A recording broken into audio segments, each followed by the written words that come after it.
झारखंड की कहानी बहुत पुरानी है, इतिहास लिखे जाने से भी पहले की। लोग इस जमीन पे रहते थे, अपने जीवन के निशान छोड़ गए। ये निशान आज भी मिलते हैं, पत्थरों पे बनी पेंटिंग्स और टूल्स।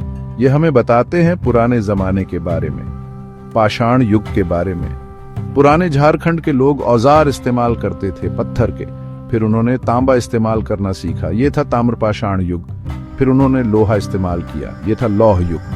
वो आगे बढ़े, उनके औजार बेहतर हुए। झारखंड में आदिवासी रहते थे, असुर, बिरजिया और बिरहोर। ये लोग बहुत कुशल थे, धातुओं का काम जानते थे। उन्होंने झारखंड को अपना घर बनाया, इसकी कहानी में अपनी बात जोड़ी, अपना निशान छोड़ा। पुरानी किताबों में झारखंड का जिक्र है, वेदों और महाभारत में। ये किताबें बहुत पुरानी हैं, ये झारखंड को भारत के इतिहास से जोड़ती हैं। पुराणों में इसका जिक्र है। झारखंड पुरातन कहानियों का देश है। मुगल बहुत ताकतवर थे, उन्होंने बहुत समय तक भारत पे राज किया। झारखंड पे भी उनका असर पड़ा, लेकिन झारखंड ने अपनी आदिवासी पहचान बचाई रखी। आदिवासियों के अपने तरीके थे, अपने राजा थे। झारखंड का मतलब है जंगल की जमीन।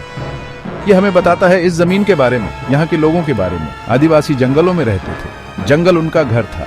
मुगल झारखंड पे राज करना चाहते थे। जहांगीर और औरंगजेब मुगल बादशाह थे, वो अपना कंट्रोल चाहते थे। लेकिन आदिवासियों ने मुकाबला किया, अपनी जमीन के लिए लड़े, अपनी आजादी के लिए लड़े।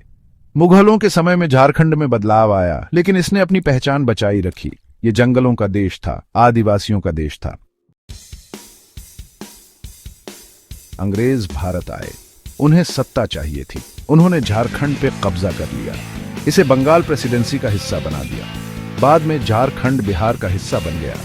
अंग्रेज अलग थे, उनके नियम अलग थे। वो झारखंड को बदलना चाहते थे, उन्हें यहाँ के संसाधन चाहिए थे। उन्होंने जमीन और लोगों का शोषण किया। झारखंड के आदिवासियों ने विरोध किया, उन्होंने अंग्रेजी राज नहीं माना।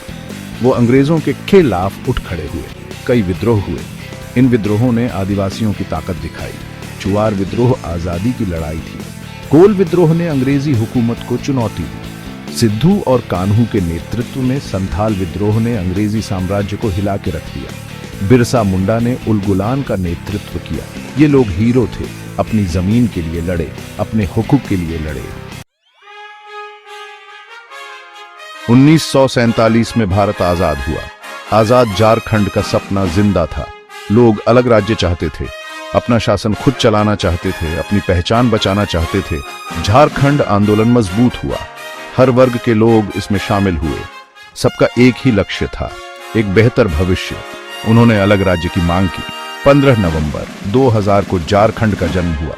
यह भारत का 28वां राज्य बना। यह खुशी का दिन था, जीत का दिन था। अलग झारखंड का सपना हकीकत बन गया।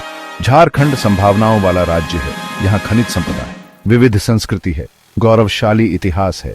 झारखंड का भविष्य उज्जवल है। ये आशाओं की धरती है, ये अवसरों की धरती है।